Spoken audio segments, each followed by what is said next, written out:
I have 9 boxes on my screen. I think we've got probably more than that, so I may not see everybody. So let's go ahead and call the meeting to order. Heather, can you call the roll, please? Sure. Mr. Brandsetter. Here. Ms. Hallbauer. Mr. Minix. Here. Mr. Nelson. Here. Dr. Stat. Here. Ms. Wright. Here. Ms. Zimmerman. And she said she could not attend today. Correct. Do we have quorum? Yes. Okay. All right. The minutes are in your board book from February 19th. Are there any comments, questions, or a motion associated with that? Motion to approve. Second. All right. Any comments? Seeing none, all those in favor of adopting the minutes, say aye. Aye. Aye. All those opposed, motion carries. Minutes are approved. Next item on the agenda is update from the president. Dr. Thompson, is there anything that you'd like to touch on right now?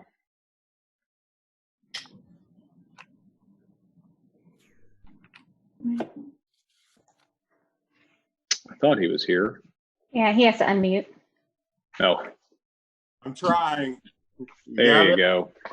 Sorry. Yes, there's a lot to report, actually.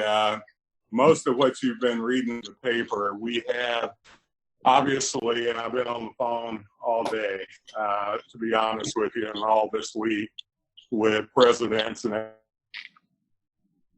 it looks as if, you know, all of the campuses have gotten together and to not necessarily close, as you would think of closure, but a plan to actually prolong the semester with online. Those that they can't do online, they will help people have a return. If they can't teach a class because of clinicals or whatever, they will do everything they can to make sure that people graduate. They're also counting, if you will, their losses. And this is going to be a fairly significant loss, it looks like, in a variety of ways. I mean, from obviously the money that would normally be spent on campus just by everyday occurrence. There'll still be housing refunds, there'll be food refunds, there'll be clinical refunds, there'll be tons of the kinds of refunds, as you can imagine, would be the case that that would happen in these sorts of situations. They will give us a total in the end. Some have asked us to seek out help from the Senate and the House on some emergency funds. To be honest with you, that's the next update. We don't know how long they're going to be in session, and everything they're telling me is they're just trying to get a budget, and a budget that's more realistic to today's normal. And so I don't know what that means. It may mean we're not going to get the funding we thought we were going to get, because we had heard before this happened, you saw what the House put in the budget for us. We had heard before this happening, there was a chance he can get a little more. Well, that whole conversation has now changed about it. Just that's probably not going to happen. We're probably not going to get funding, is my guess. Asking the board to take a look at, and I would be asking the Finance Committee in particular to take a look at and think about is truly, how does this affect the way we look at things like tuition? And we don't need all those answers now, I get it, but how does this affect the way we're going to be looking at, budgets moving forward? And we don't know the effect this will have on enrollments in the fall. We don't know how long this is going to last. So the only thing I can tell you is that things are ever moving and ever changing. So that's my quick update. There's a whole lot in all of that, I know. But I will be happy to answer any questions you may want to ask. I will just say CPE is on top of all this. I hope you're following us. But we're engaged from early morning to late night in conversations with everybody, including the governor's office. So that's the quick update. Aaron, can I Yeah. jump in with just a little bit because we had an email earlier today from Neely Bendapudi, or President Bendapudi, and commencement has been canceled, and we are now online until April 28th, it looks like. Yes, all of you are online for the rest of the semester. All campuses are going online. Our campuses are going online. The item I will tell you is we're not saying we're canceling commencement necessarily. We're saying we're going to postpone it. So the hope is that we can do that either in August or December. Neely said December for us. Yes. So that's the that's what all of our campuses are looking at.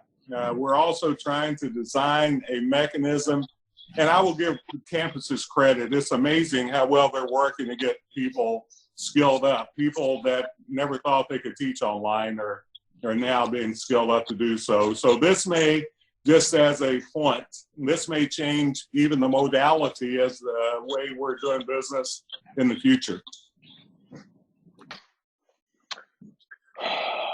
Chair right. Branstetter, if I could just jump in, and I'm going to add a little bit of information and ask Ron Carson to also give us a bit of information as well. Aaron has a lot of connections in the General Assembly, and obviously he's hearing from a number of different folks in the legislature that the Senate may be looking to cut back on what the House had proposed in terms of their budget. But it's actually something that's been said out there in the public arena on KET on Monday night. Senator McDaniel and Senator Gibbons were being interviewed, and Senator Gibbons said that although about a week ago he would have thought this would have been a biennium, unlike several of the past bienniums where there were no needs to cut any areas of the state budget. Given what's going on with the coronavirus pandemic and the fall in the stock market and where we may be headed in terms of the federal and state economies, he said that he and Senator McDaniel wanted to get the consensus forecast group to come back together and make a revised estimate of the revenue before the Senate could go ahead and finalize their budget. He went on to say that unlike his mindset a week ago, he's now thinking that there will likely have to be some cuts in the state budget. But then I wanted Ron to tell you what he heard on Tuesday coming out of the House in terms of that consensus forecast. Yes, what Bill just indicated is correct, but the House has decided it does not want a revised revenue forecast. And so it's going to take both chambers together to require that the consensus forecasting group to get back together and come forth with a revised revenue forecast. And related to all this is upon adjournment of the Senate today, the Senate Appropriations and Revenue Committee is going to be taking up several bills, including House Bill 352, which is Governor Beshear's executive branch budget bill. So we may know more about the situation after the Senate A&R committee meets later today. Hi, can I just jump in real quick? If you're not speaking, can you make sure that you are on mute? There's a lot of feedback from the YouTube side. They're unable to hear everyone. And I think someone may have a TV running or maybe a stream device nearby. It's feedbacking as well. So, all right, that's all. Thanks. Heather, Yes. just a quick question for you, a point of order. Mm-hmm. Can our council members see each other?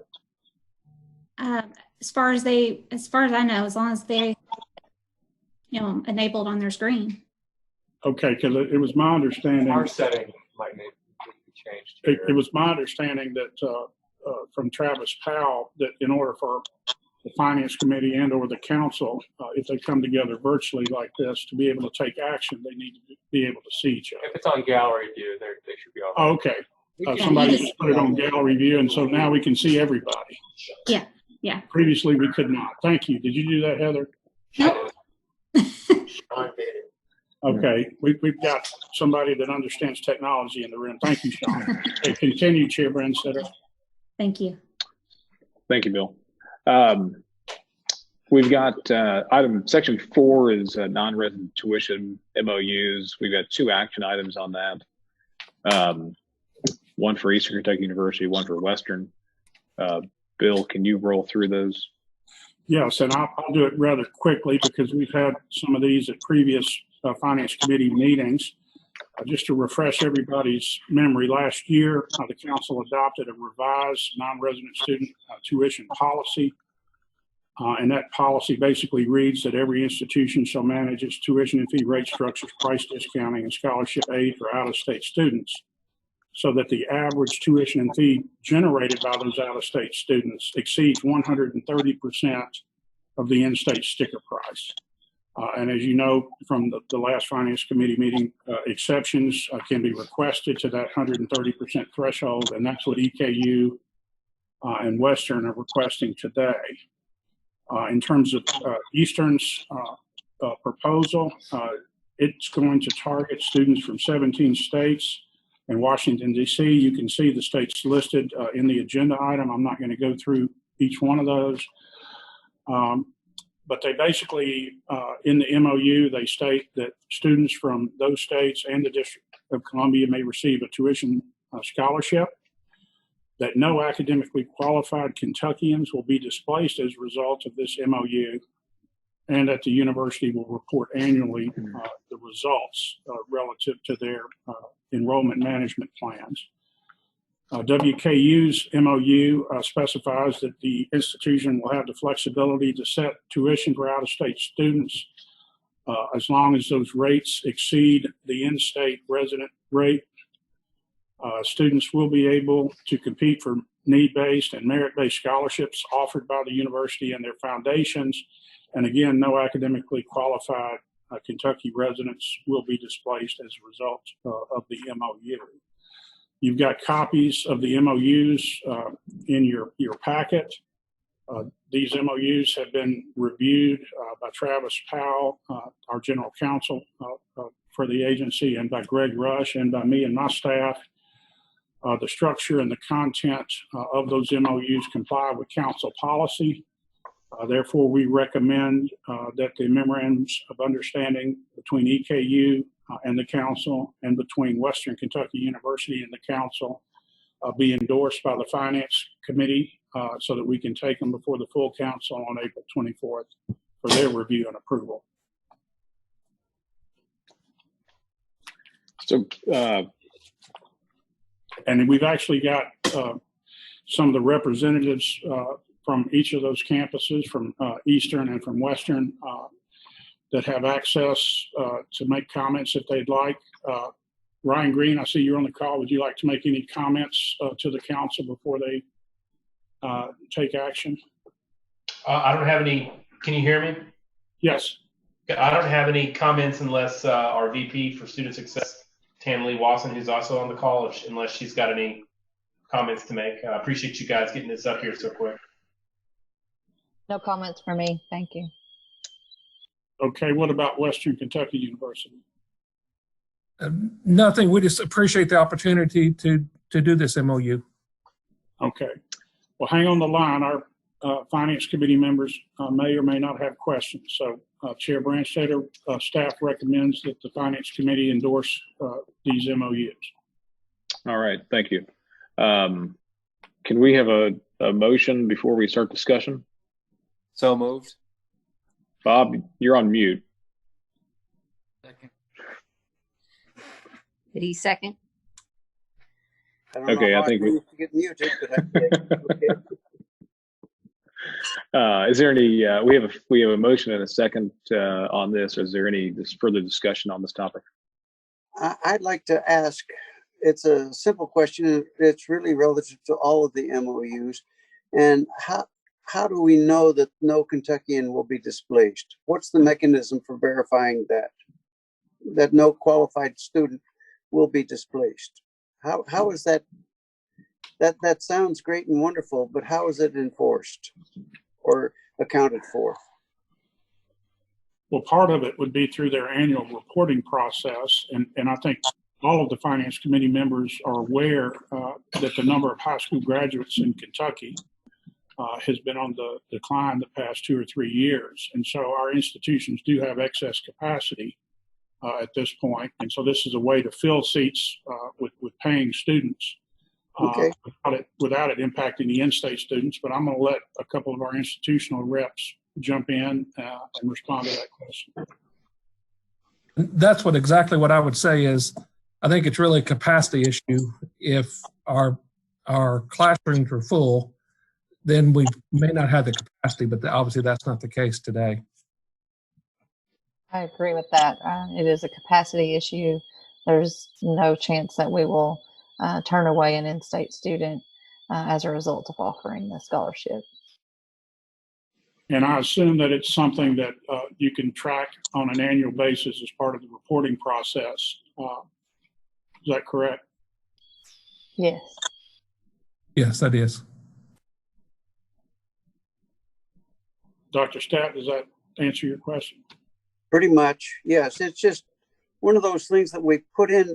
It seems boilerplate, but yet how do you really account for it is my question. And you've answered some of it. It's something that CPE staff will be looking at every year as we get these reports from the institutions that have MOUs. Thank you. Any further questions or comments associated with this? All right. If not, I'll exercise the motion to approve. All those in favor, say aye. Aye. All those opposed? All right, motion carries. Thank you, everybody. Thank you to Western and Eastern for working with CP staff to get this pulled together. Let me back up here on my agenda. House budget review. I think we've kind of already touched on that. Yeah, the interim capital project from WKU was next on. Oh, I'm sorry. I saw Western on there and I skipped right over item 5. Thank you, Bill. Okay, let's look at that one.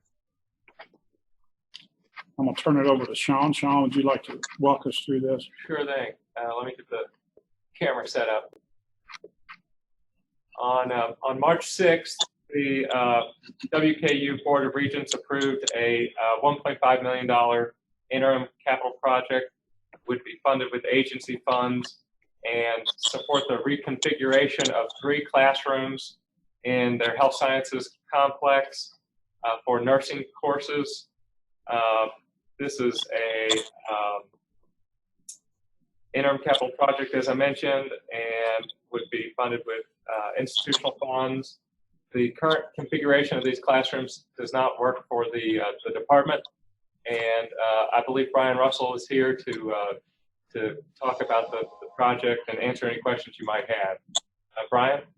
Good afternoon, and the program, the nursing program here at Western University is increased in enrollment, and currently the classroom sizes are about 90 capacity and seating. We have already enrolled, I think around 100 to 130 each semester. And so what we're doing now is we have students in 2 classrooms. We have 1 instructor. The overflow is in the 2nd classroom doing exactly what we're doing, some type of conferencing. And it's not the best learning environment, but there's a real need here in this part of the state. And we appreciate you all looking at this interim request for us. I see that Jennifer Smith's also online. Anything to add, Jennifer? Can you hear me okay? Yes, ma'am. Okay, great, thanks. Also, this is, Brian, you may have said this, I apologize. This is already in the House version of the budget. So we do have it in there too, even though it was kind of a last minute addition when we found out we needed to do this. So it is there too. This interim approval will essentially hedge our bets then, in case something were to happen. And also it would allow it to move forward perhaps a little more quickly too. All right. The need for the university is because classes start in the fall, and this is a fully occupied facility.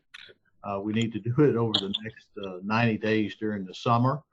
And so one of the reasons we're here today is to make that request to expedite for us to move forward with the project. At this point, staff recommends that the Finance Committee endorse this project for $1.5 million in agency funds to move it forward to the full council for approval. All right. Is there a motion on the table associated with this? So moved. So moved. Okay. Go ahead. Second. I'll say second Dr. Stat's motion. All right. Thank you. Any questions, comments, or discussion? None? All right. I'll go ahead and call the motion. All those in favor? Aye. Aye. All right. All those opposed? All right. Very good. Motion carries. Thank you to Western for putting that together. Thank you all for your time and letting us get this through. Appreciate it very much. And special thanks to Sean helping lead us through this process. Yes, thank you very much. Thank you. Now the next item on item 6 is 2020 to 2022 House budget review. I think we kind of covered that already, if I'm not mistaken. Well, now we covered the executive budget at our last finance committee meeting. So this is the new House proposed budget. If you'd like, I can just go through the highlights and get through it pretty quickly, or President Thompson can. Bill, yeah, let's just. Bill, you can. Can you guys hear me okay? People are saying you can't. Is that okay? Yeah, can you tilt your camera down just slightly? We can only see the top part of your face. Well, okay, but that's probably not a bad thing for most of you. You know, how about that? Much better, thank you. Good. Bill, I'll let you go through that, but in the end, I'd like to talk a little bit about the pension issues that I'm dealing with as we're speaking. I had to get on another phone call just now to talk about that. So after you finish, Bill, I want to just give you a quick update. Okay, and I'm more or less just going to tell you what's in your packet rather than going through this in any detail. The first page in this section is a summary, a descriptive summary of the House proposed budget, both in terms of operating funds and capital investment. Under the heading of operating funds, there's $20.9 million each year in new funding to offset the cost increases associated with the pension. But that's very misleading when we say new funding, because the institutions, if the House budget were to pass as proposed, the institutions would get hit with a $20.9 million cost increase and would be provided the $20.9 million to help offset it. So it would essentially be a wash. There's $4.2 million in the first year, $4.5 million in the second for mandated programs, and that's for 5 institutions, and you'll see the detail about that a little later.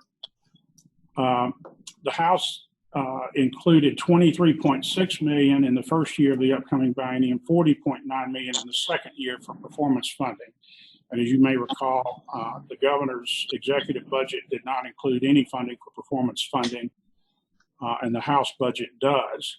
But this also is misleading because there's roughly $15 million each year included in those two amounts that I just informed you about. That's actually carved out of the base budgets of the institution. So it's not as much money as it sounds like. The other important thing to know about the operating portion of the House budget is that they did include some language, and they, in terms of the appropriations, it's evident that they did maintain the stop loss, the 2% stop loss in the second year of the biennium for the performance funding model. And that was something that was explicitly requested as part of the council's biennial budget recommendation. So we're very pleased that they included the 2% stop loss. Lastly, not much has changed in terms of capital investment. The House budget basically mirrors the executive budget in terms of the Resurgence fund appropriations, $200 million over the biennium in state bond funds, $100 million each year with a required 50 cents on the dollar match.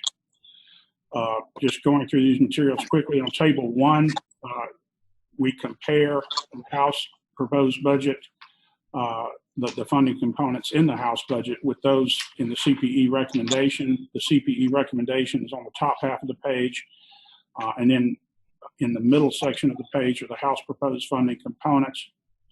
You can see under the House funding components, that second bullet, the performance funding, I'm showing those numbers at $8,629,000 in the first year and $25,887,000 in the second year. That's because I have backed out that $15 million each year in the stop loss contributions that the institutions have made. Obviously, if you go up one bullet, you can see the $20.9 million each year to assist with the cost increase of the pension contribution. Listed under mandated programs, there are the 5 institutions and their mandated programs that received additional funding over and above what might already be in their base for mandated programs. Lastly, you can see the capital investment portion, the post-secondary education post-secondary education resurgence fund, $100 million each year, the biennium.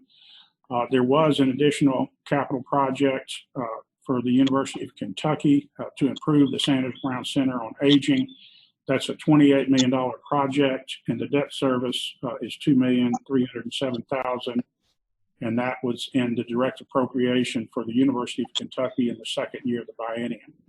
So again, that's the 10,000-foot level of the House budget.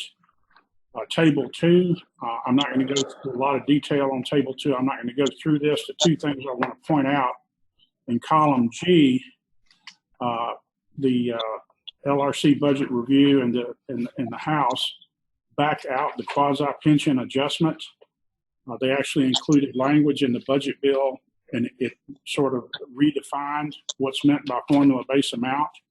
That's something that's defined in KRS 164.092, the performance funding statute.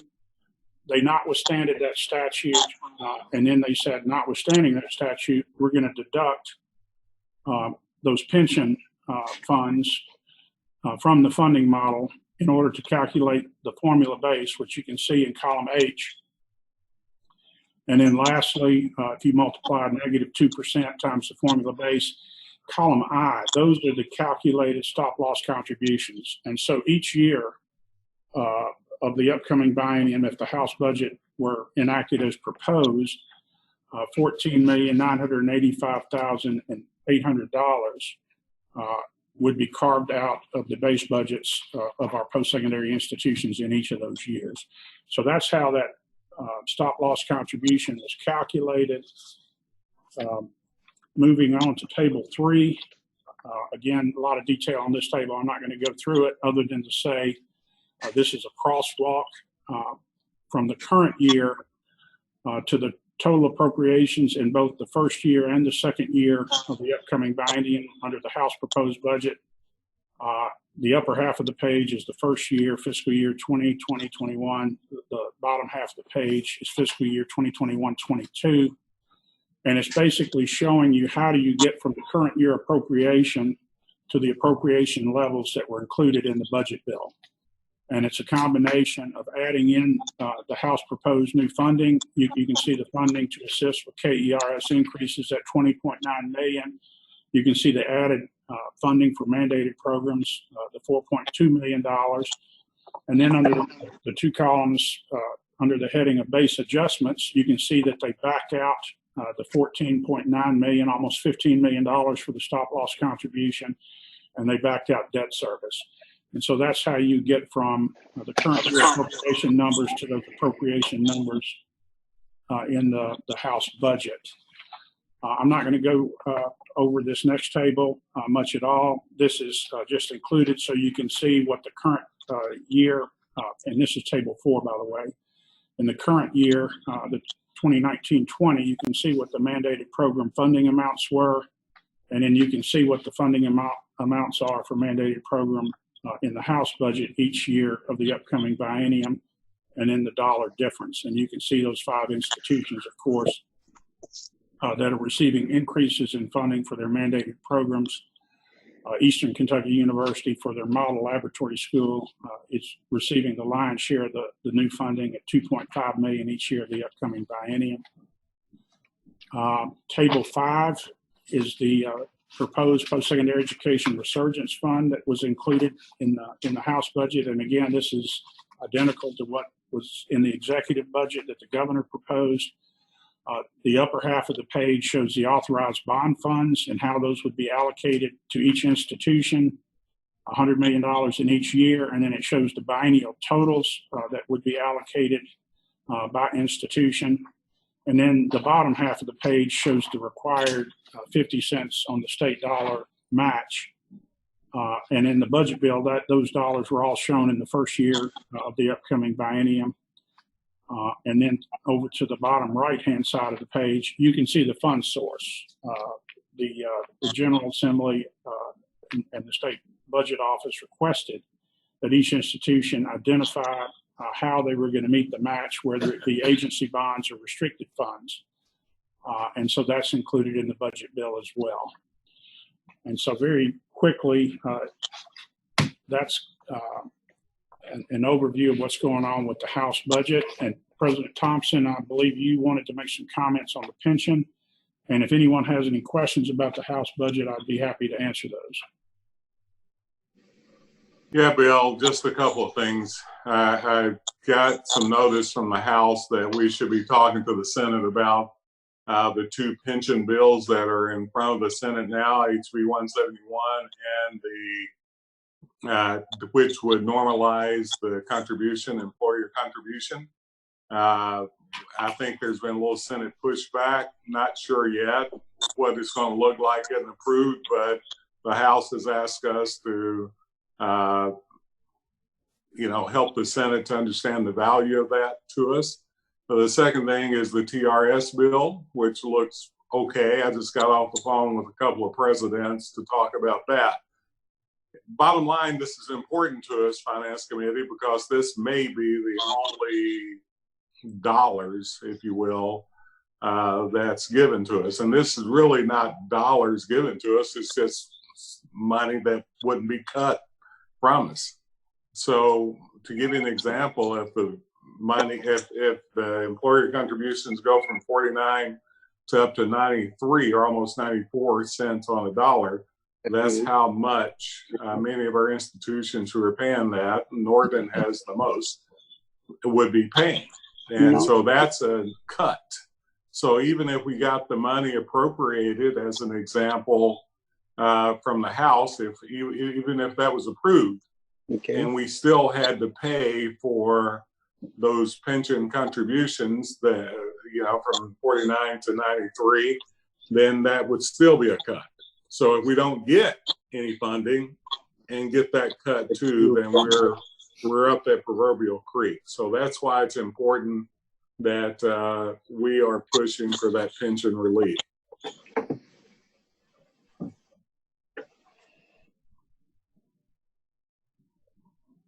All right. I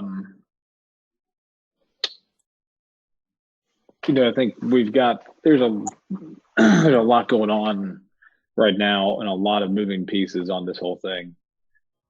And everybody's got their the information in the board book. Bill, I know we've got our tuition and mandatory fee setting schedule here. Are there any immediate actions that we need to take at this point in time on this? Not on the tuition and fee setting, no. Okay. You know what? I'm sorry. I skipped over the Resurgence Fund guidelines also. Well, I'm kind of. And performance funding as well. Yeah, I guess I kind of see all the stuff. Everything is getting blended into one at this point in time. with the budget.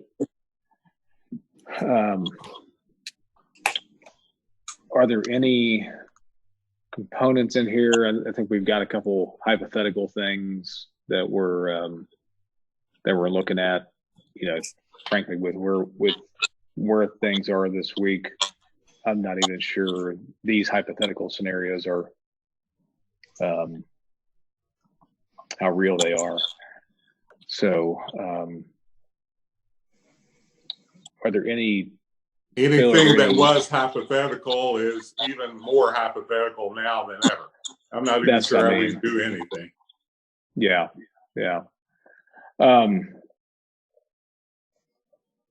I'm going to skip down to the tuition mandatory fee ceiling update. Bill, what are our next action items associated with this topic in terms of the overall schedule? Well, at the April meeting, staff will work with the campus presidents and CBOs to develop a recommendation about the tuition and fee ceilings, and we'll bring that recommendation to the Finance Committee at the next meeting. And by that time, we should have an enacted budget. We'll know what's going on with the pension issue, and how much of those costs are either offset with additional dollars from the General Assembly or not, and what those impacts will be.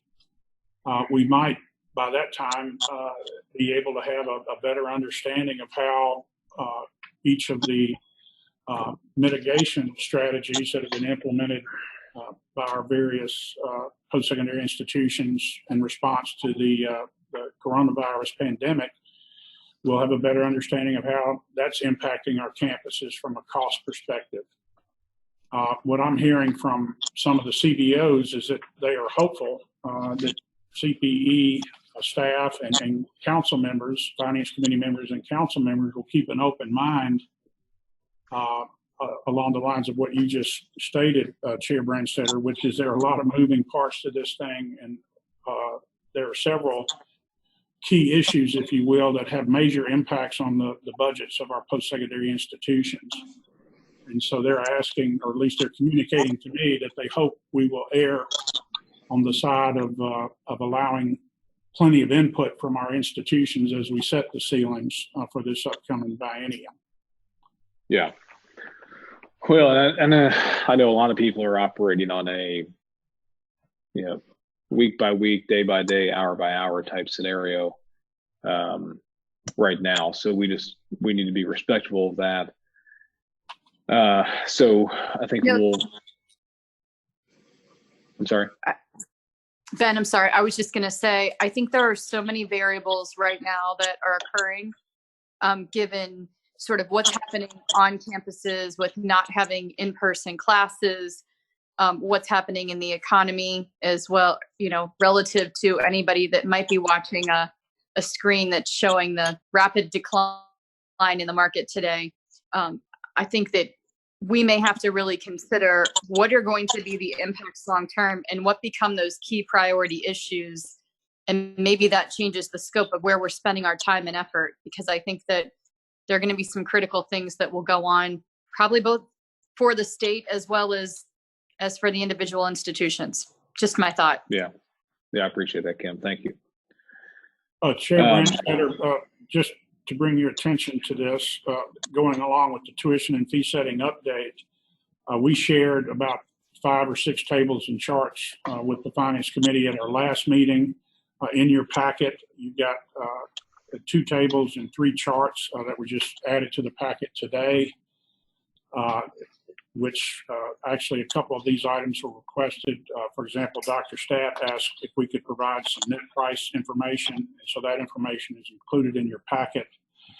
You've got a table 8 that shows the House budget and how that compares to the current 2019-20 general fund appropriation and the dollar change and the percent change. And in that table, you can see that essentially the net change after you back out the stop loss contributions is $18.7 million in new dollars in the first year of the upcoming biennium, 2.2% increase.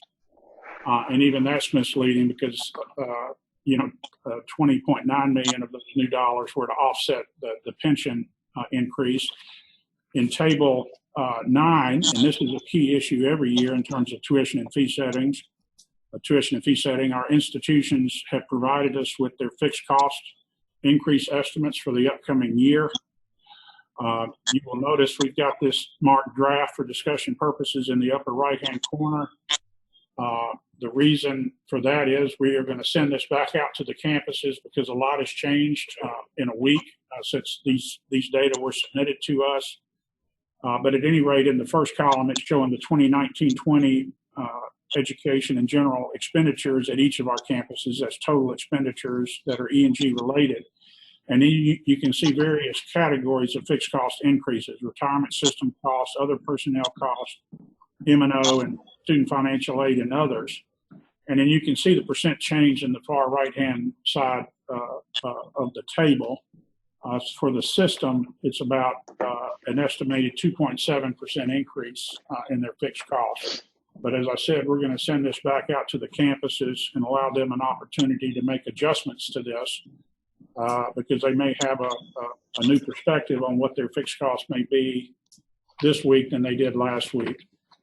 And then lastly, you've got 3 charts. Chart 1 is showing the level of funding for state-funded student financial aid programs by state across the nation. And it's per undergraduate student enrollment. And Kentucky continues to rank very high in terms of the amount of funding per student that they provide. They rank 6th highest in the country, 162% of the U.S. average. So that chart has updated information. Chart 2, Dr. Stat, you requested the net price information for first-time, full-time undergraduate students. And you can see that information by sector for the research universities in the blue line. The red line is the comprehensive universities, and the green line represents KCTCS institutions. For the second year in a row in that comprehensive university sector, you can see that the net price is continuing to trend upward. For about 7 or 8 years prior to that, the net price stayed relatively flat among the comprehensive universities. KCTCS continues to be flat and has actually shown a slight decrease over the past 2 years. So there's the net price information that Dr. Stat requested. One of our other finance committee members asked about student loan debt. And this is chart 3 is an updated student loan debt chart. This is through the graduating class of 2018. If there's any good news at all in this, you can see that for the second year in a row that the average student loan debt actually went down slightly for the graduating class of 2018. So those are 5 additional pieces of information that we will add to the 6 or 7 that we shared with the committee at the last finance committee meeting. We've got 4 or 5 additional data sources and tables and charts that we're putting together, and we'll put them all in one packet and have it sent out well before the April finance committee meeting. Mr. Chair, could I add one item? Sure. Yeah. I guess I just don't want Tim's statement to go without being commented on, because I think it's one of the more valid statements that's been made today. One of the issues that we're looking at is the amount of money we're losing in the market. The endowments have been used on all of our campuses to supplement need-based aid, which has been able to help people to get through and also keep the student loan debt down. I mean, so when you think about total dollars coming to campus, I know we sometimes just focus on the general fund receipts or the tuition. I mean, but that's not all the dollars. So the one pot that many of our campuses are using, if you look at the market every day, it's been depleted fast. So I just wanted to point out there's a lot of moving variables here, and the finance committee, I think, needs to be at least in tune with all of those as we think about policies. So I just wanted to add that to Kim's statement. All right, thank you, Aaron. Online tuition discussion is we've been provided an update on that over the course of the last couple of meetings. Bill has been working with the campuses to continue to pull that information together. If you'll know, there's not information in the board book today, so we're not going to touch on that topic today, but there is still movement on that, and hopefully the April meeting will have some follow up. But given where we are now, I'm not going to guarantee anything at this point in time. Bill, is there anything else that you'd like to add to that topic? No, Chair Branstetter, you hit the nail right on the head. We've got some of our institutions that are gathering some information that they would like included in that draft report that we shared at the last Finance Committee meeting. Me and my staff are doing some additional research, looking at what national or regional surveys have to say about cost differentials for online programs. And so we want to try to pull all of that information together and get that out to the Finance Committee before our next meeting. And so it does make sense at this time to postpone any discussion of that until we've got the additional information that we're in the process of collecting. I will point out to you that you skipped item number 7. Let me get my glasses on. Oh. Yep. 7, we've got some draft Resurgence Fund guidelines in your packet. I'm sorry. And this is something you will be taking action on or endorsing at the April meeting. And I'll let Sean and Sharon step in here and tell you a little bit about those guidelines. Actually, Bill, can I get back just a little bit to the online tuition issue before we jump? And that is, I haven't heard of it, but I wouldn't be surprised if we don't have some student pushback now on the tuition for online, since all courses are now going online. There may be some issues there with the students, and that they're paid extra for some onlines, others are getting online without paying.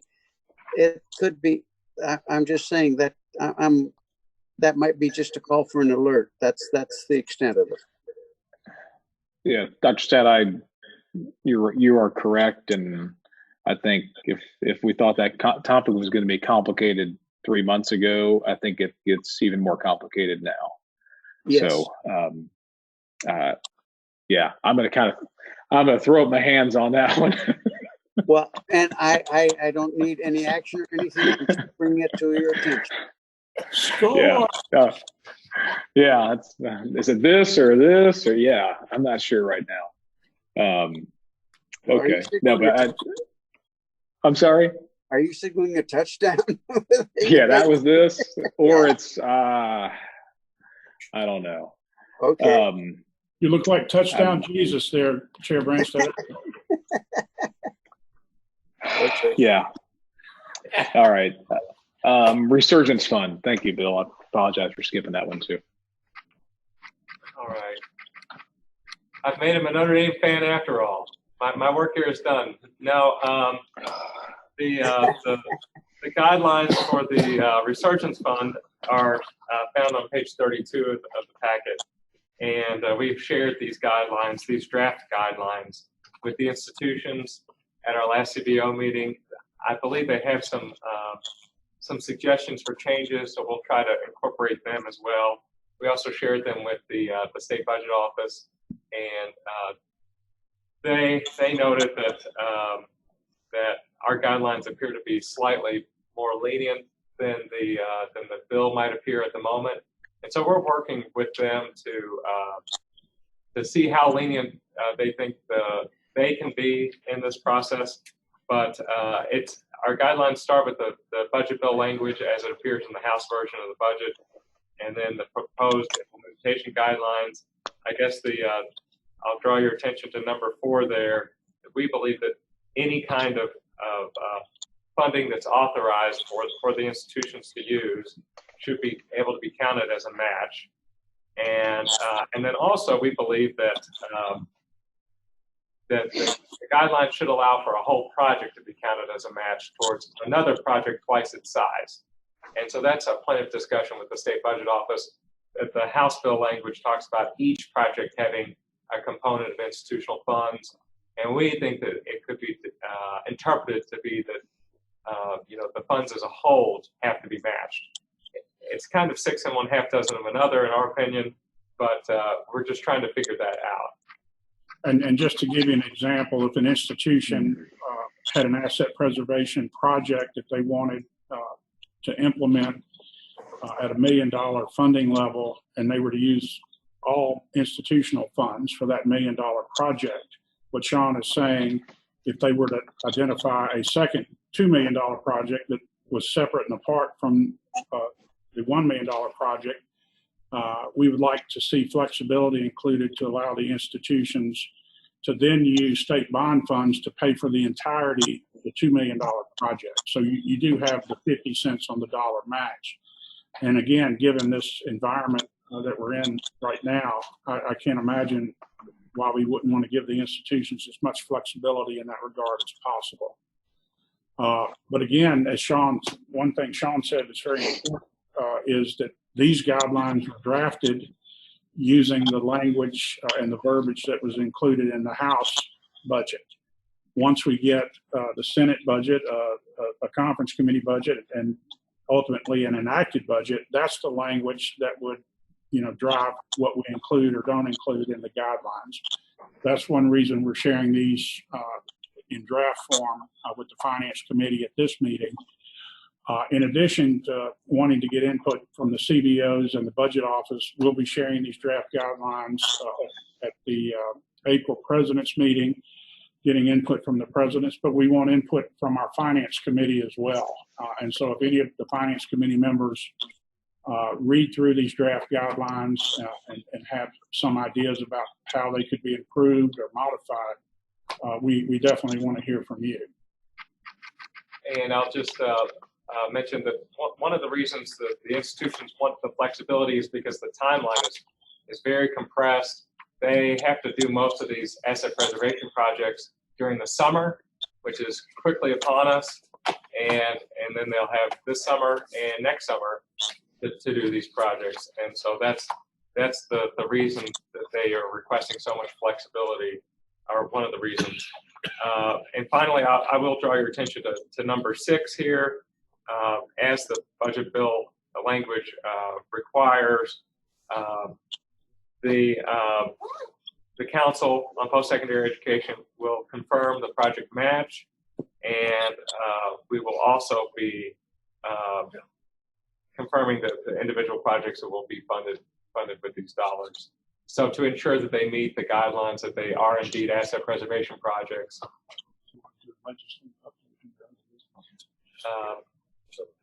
Any questions about the draft guidelines at this point? No. I'd like to thank Ron Jackson for helping in a big way with getting these together. All right. Bill, did I skip over anything else? No, but under other business, Ron Carson has asked to be able to make you all aware of something. Yes, I don't know how many of you all are following this, but every night at 5 p.m., Governor Beshear goes on statewide television, or at least the commercial TV stations in Lexington and Louisville, and gives an update on the whole situation that we've gotten now.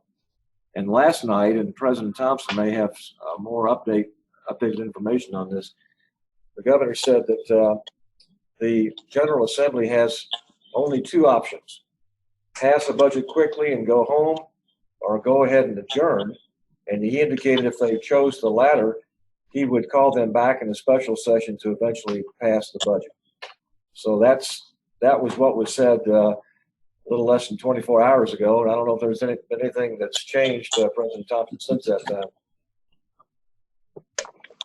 Not as of this morning. I was told that the General Assembly is going to keep moving forward, trying to get something done. The governor is clearly still with the same mindset, Ron. Yes. All right. Chair All right, Brown, guys. That's all I had. So I'll turn it back over to you. Well, I think we've exhausted our agenda. Our next meeting is on April 20th. Heather, refresh my memory on our next council meeting date. Sorry about that. I've had myself muted. So we have it's April 26th, April 27th, 24th. Currently being held at Moorhead. However, we're going to look at that again in a couple weeks to see what's going on. Yeah. Okay. All right. Very well. The committee is April 20. So that gives you time correct. to do the review prior. Yeah. Okay. All right, everybody. Thanks for taking the time today. Chair Brandstatter. Yes, good, Carol. I just want to make mention, since our CPE full board meeting is at the end of April, we have a travel restriction through the end of April. So if there is a meeting, if it's not virtual, then I cannot be in attendance. Yeah. Okay. Yeah. Carol, I think that's going to be on a day by day. Yeah. If I would love to know what the end of April looks like right now. Yeah. Carol, okay. Is your travel restriction just for your company, or are you talking about the state that I'm just not aware of? It's just for my company, all of our employees, including myself. Okay. I wanted to make sure I wasn't missing. Thank you. No. All right. Okay. All right. Thank you, everybody. We'll talk to you soon. Appreciate it. All right. Bye-bye. Thanks. Thank you. See you guys. Bye. Hi.